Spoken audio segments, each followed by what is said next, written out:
दोस्तों, आप सभी का विनो इंफोटेनमेंट में एक बार फिर से स्वागत है। क्या भारत को वीटो मिलेगा या नहीं? पैन या जो अफ्रीका का रिप्रेजेंटेशन है यह यूनाइटेड नेशन में होगा या नहीं होगा, और इसका नेचर क्या होगा? क्या यह परमानेंट होगा, क्या यह टेम्पररी होगा, क्या यह वीटो पावर के साथ होगा, क्या यह बिना वीटो पावर के होगा? मोदी साहब पूरे दुनिया के साथ डिप्लोमेटिक रिलेशन एस्टेब्लिश करके उनसे समर्थन हासिल करते जा रहे हैं। दोस्तों, आज हम जिसे ग्लोबल साउथ के नाम से जानते हैं या कभी कभी उसे ग्रुप ऑफ 77 कहते हैं, अगर यूनाइटेड नेशन की भाषा में उसको देखें, कभी कभी इस रेफरेंस का जिक्र मिलता है।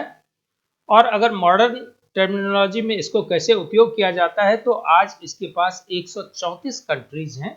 इनके समूह में भी ब्रॉडली मोदी साहब ने अपनी डिप्लोमेटिक रिलेशन एस्टेब्लिश करके इनसे समर्थन हासिल करने की कोशिश की है, और ज्यादातर कंट्री इसमें से इनको समर्थन किया है। दोस्तों, ये जो G77 है, इसने कई बार खुले प्लेटफॉर्म से इस बात की मांग की है कि यूएन में कोई वीटो पावर होना ही नहीं चाहिए, और यूएन के जो नॉन परमानेंट मेंबर हैं उनकी संख्या भी बढ़ाई जाए, और जो परमानेंट मेंबर हैं उनके संख्या को भी 5 से बढ़ा करके 25 कर दी जाए, ताकि यह एक ट्रू ग्लोबल रिप्रेजेंटेशन हो सके और एक डेमोक्रेटिक इंस्टीट्यूशन हो सके।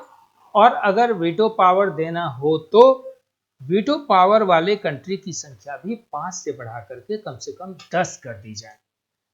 यह होगा या नहीं, यह तो समय के आगोश में है, लेकिन भारत सरीखे कंट्री जो है यूएन रिफॉर्म के लिए सिंसियरली वर्क कर रहा है और ग्लोबल ओपिनियन फॉर्मेशन में कोई कोर कोताही नहीं कर रहा है। दोस्तों, जहां तक P5 कंट्रीज का सवाल है, तो भारत ने अभी तक जो है इनमें से अमेरिका, फ्रांस, ब्रिटेन और रूस, इन चारों ही महाशक्तियों का समर्थन हासिल कर चुका है। चीन और पाकिस्तान अभी धुर विरोधी बना हुआ है। पाकिस्तान का तो कोई वजूद ही नहीं है, लेकिन यूनाइटेड नेशन में आपका विरोध करता है। क्या यूनाइटेड नेशन में कभी रिफॉर्म होता भी है या नहीं होता है, इसको भी समझना बेहद जरूरी है। तो एक 1965 की घटना का जिक्र करना जरूरी है, जब इस तरह के रिफॉर्म को यूनाइटेड नेशन सिक्योरिटी काउंसिल में देखा गया है।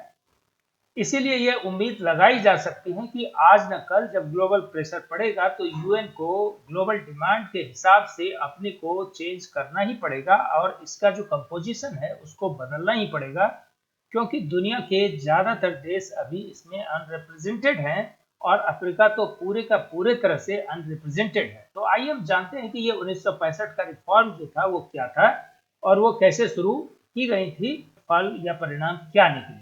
सिक्योरिटी काउंसिल के रिफॉर्म की मांग तो 1945 ईस्वी में, जबकि ये 5 परमानेंट मेंबर बनाए गए थे और 6 टेम्पररी मेंबर्स बनाए गए थे, उसी समय से यह मांग जोर पकड़ने लगा था कि इस संस्थान में रिफॉर्म की जरूरत है। और 1965 ईस्वी में आकर के यूनाइटेड नेशन सिक्योरिटी काउंसिल में रिफॉर्म की शुरुआत की गई थी, जिसमें सभी permanent members with veto power को इस बात के लिए सहमत होना पड़ा था। हाँ, कुछ नॉन परमानेंट मेंबर की संख्या जरूर बढ़ाई जाए, क्योंकि अभी ये जो 6 नॉन परमानेंट मेंबर है यह विश्व के रिप्रेजेंटेशन के लिहाज से काफी नहीं है, जिसे अब बढ़ा करके 6 से 10 कर दिया गया। लेकिन यूएन रिफॉर्म, जो सिक्योरिटी काउंसिल का रिफॉर्म होता है, उसमें डिसीजन बाय कंसेंसस होता है, क्योंकि हर मेंबर को वीटो प्राप्त है। यानी कोई भी मेंबर अगर किसी भी बात से असहमत है तो उस प्रस्ताव को वह बहुत ही आसानी से रोक सकता है और गिरा सकता है। तो ऐसा नहीं है कि यह रिफॉर्म नहीं होता है या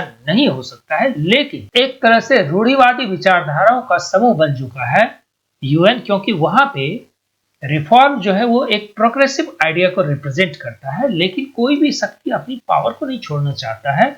ये उनकी जटिल समस्या है, और चूंकि वीटो है तो अगर सारे 4 के 4 मेंबर भी एग्री हो जाए तो 5वां मेंबर अकेले भी रोक सकता है। उसके चार्टर कहता है कि कोई भी सहमति, सारे मेंबर का सहमत होना जरूरी है, तभी यह रिफॉर्म हो पाएगा। और यह एक शब्द ही इस रिफॉर्म को सबसे कठिन बनाता है। दोस्तों, इस रिफॉर्म को जब किया गया तो इस बात का ध्यान रखा गया कि ये जो 6 से 10 नॉन परमानेंट मेंबर बनेंगे, यह डिफरेंट ज्योग्राफिकल लोकेशन को रिप्रेजेंट करेगा, और यह रिप्रेजेंटेशन जो होगा वो कितने दिन के लिए होगा? सिर्फ 2 साल के लिए, क्योंकि ये नॉन परमानेंट मेंबर हैं। फिर यह रोटेशन में दूसरे दूसरे कंट्री को जाते रहेगा। दोस्तों, ये जो G4 की मांग है, इसे दुनिया के हर लिहाज से एक लेजिटिमेट मांग मानी जाती है, क्योंकि अभी जो सिक्योरिटी काउंसिल का स्ट्रक्चर है वह 1945 के विक्टोरियस पावर ने मिलकर के बनाया था। वह उस समय के जियोपॉलिटिक्स के हिसाब से निर्माण किया गया था, जो कि आज के वर्ल्ड को रिप्रेजेंट नहीं करता है। और ये जो G4 कंट्रीज है, ये इकोनॉमिकली, फाइनेंशियली और ऑल अदर पावर इंडेक्स पे अपने को दुनिया में स्थापित कर चुका है। और यह आज एक दुनिया की उभरती महाशक्तियां हैं, जिसको कि महाशक्ति जो है, जो वीटो भी करते हैं, उनको भी मालूम है कि इन्हें आप लंबे समय तक रोक नहीं सकते। मोदी सरकार सतत पिछले 10 साल में लगातार ये प्रयास कर रही है और हर जगह जाकर के, हर फोरम पे, चाहे वो डिप्लोमेटिक लेवल हो, दूसरे देशों से इस मुद्दे पर कैटेगरिकल सपोर्ट प्राप्त करने का प्रयास करती हैं।